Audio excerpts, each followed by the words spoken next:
هر وقتی چیزی نمیدونید این دعا رو بخونید.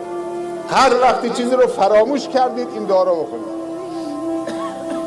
اللهم علمنا ما جهلنا. خدای چیزی که نمیدونیم، آگاهی نداریم، یادمون بده.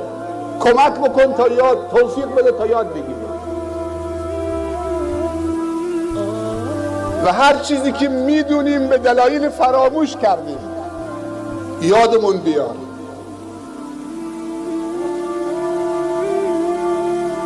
یه مثال از علما و بزرگان بزنم. ابن تیمیه رحمت الله علیه، این عالم بزرگ و مجاهد نستور، برای اینکه تفسیر یک آیه قرآن بخونه 100 تا کتاب تفسیر در رابطه با اون آیه میخوند. بعد از اینکه 100 تا کتاب تفسیر میخوند دستش بلند میکرد، اللهم یا معلم ابراهیم علمنی. ای معلم ابراهیم، همینطور که یاد ابراهیم دادید به منم یاد بده. حالا 100 تا کتاب تفسیر هم خونده. اللهم یا معلم محمد صلی الله علیه و سلم، ای معلم محمد، همونطوری که محمد رو یاد دادید به منم یاد بده.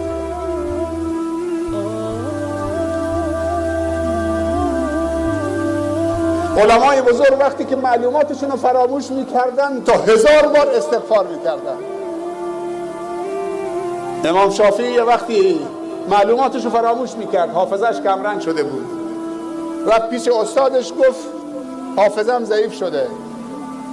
شکوت الی وکی عن سوء حفظی فارشدنی الی ترک المعاصی و اخبرنی بان العلم نور و نور الله لا یهدی لعاصی. میگه وقتی معلوماتم فراموش میکردم، استادم به من توصیه کرد که خصوصا علم شرعی نور خداوندی است و نور خدا به انسان گناهکار داده نمیشه، استغفار کن. بعضی علما میگن تا 1000 بار استغفار میکردیم، بار 1000م ذهنمون روشن میشد، اطلاعاتمون یادمون میآمد. این استغفار کردن بوصله هست. بوصله میدونی چیه؟ عرب وسیله‌ای که انسانو راهو تو رو به راه برمیگردونه. جی پی اس بهش میگن، چه بهش میگن نمیدونم. این استغفار بوصله‌ای هست که وقتی تو از راه منحرف میشی و سرگردان میشی و گم میشی، دوباره تو رو به راه برمیگردونه. و پیامبر صلی الله علیه وسلم در یک جلسه شاید بیش از 70 بار این لباش بلند میشد، مینشست رو هم میگفت استغفر الله استغفر الله استغفر الله استغفر الله.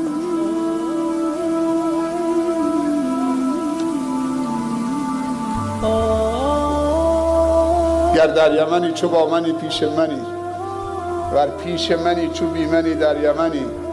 من با تو چنینم ای نگار یمنی، خود در عجبم که من تو ام یا تو منی. یه بار دیگه بگم، خواجه انصار میگه، خیلی زیباست این عارف بزرگ. یه گر در یمنی چو با منی پیش منی، میگه تو یمن اگه باشید قلبت منو دوست داشته باشه، قلبت با من باشه، مثل این که پیش من، مسافت مشکلی نداره. و دیگه به من نگید که 15 سال نیامدید اینجا. آمار داره 15 سال نیامدید اینجا. من همیشه میام اینجا. گر در یمنی چو با منی پیش منی، ور پیش منی چو بی منی در یمنی. پیش من باشید تظاهر بکنید من نیستم، من تو یمنم، خودتم تو یمنی. گر در یمنی چو با منی پیش منی، ور پیش منی چو بی منی در یمنی. من اونقدر تو رو دوست دارم، خود در عجبم که من تو ام یا تو من، یعنی دوتامون شدیم یکی. پیامبر صلی الله علیه و سلم میفرمایند اگر کسی به خاطر خدا دوست داشتید حتما بهش بگید، در گوشش بگید، تو دلت نگه ندار. حالا من امشب در گوش که هیچ، یعنی من چند تا در گوشی باید بگم الان؟ شب زمستانی هم میگه شب پاییزیه، شب پاییزی هم تموم میشه، ولی با من پشت این تلفن به همه میگم، فکر کنم لایو هم گذاشتم، نمیدونم هست یا نیست، ولی این مستند میشه پخش میشه. به همتون میگم انی احبکم فی الله، من شما رو به خاطر الله دوست دارم. جوابش چیه؟ خیلی قشنگه. اگر کسی به شما گفت انی احبک فی الله، من به خاطر الله شما رو دوست دارم، جوابش اینه، یه دعاست، لقد احبک الذی احببتنا فیه. اون کسی که تو به خاطرش ما رو دوست داری تو رو دوست بداره. لقد احبک الذی احببتنا فیه. این عزیزمان امشب بر محبت خدایی ما رو جمع کرد،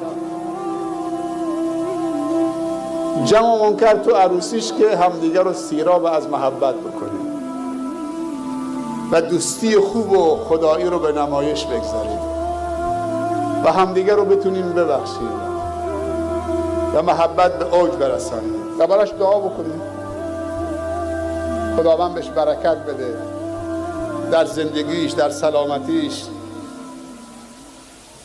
در خانوادهش. ثمره این ازدواج یک عفت و پاکدامنی، خوشنودی خدا و رضایتمندی خدا نصیبشون بشه. بگید آمین. دو، عفت و پاکدامنی که ثمره ازدواج نصیبشون بشه. سه، فرزندان سالم در جسمشون، صالح در اخلاقشون و مصلح و مفید برای جامعهشون خدا نصیبشون، نصیب ایشون و همه بچه های ما و شما. بگید آمین. سالم در جسمشون. ما در استان هرمزگان بیش از 2000 تالاسمی داریم، نزدیک به 500 تا 600 نفرشون شناسایی شدن که پرونده دارن میان بیمارستان. وقتی این تالاسمی ها رو انسان میبینه واقعا جگرش پاره پاره میشه. سرشون شده به این بزرگی، 25 سالشونه، جسمشون نحیف، پوست صورتشون زرد خوش خون ندارن.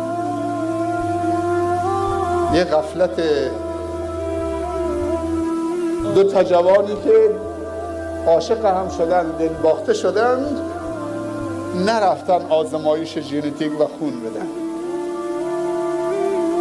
گفتن دکتر چی میگه؟ ملا هست میبنده.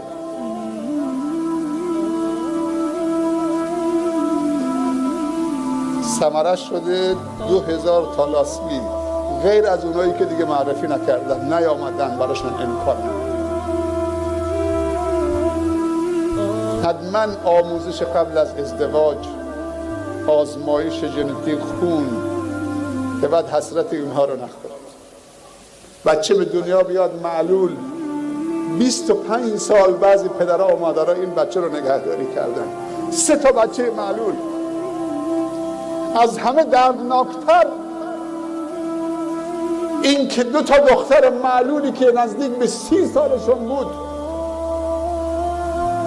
در نتیجه غفلت پدر و مادرشون،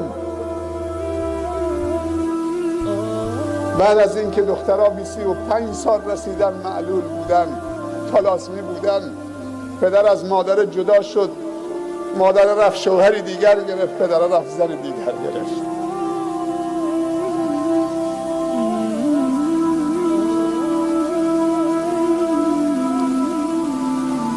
و این 2 تا دختر معصوم دارن زجر میکشن. اونا رفتن دنبال دلشون.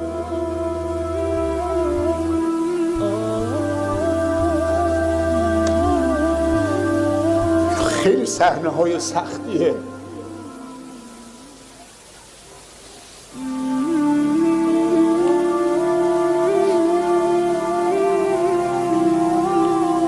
مواظب باشیم، مواظب سرمایه هامون باشیم، کمک همدیگه بکنیم.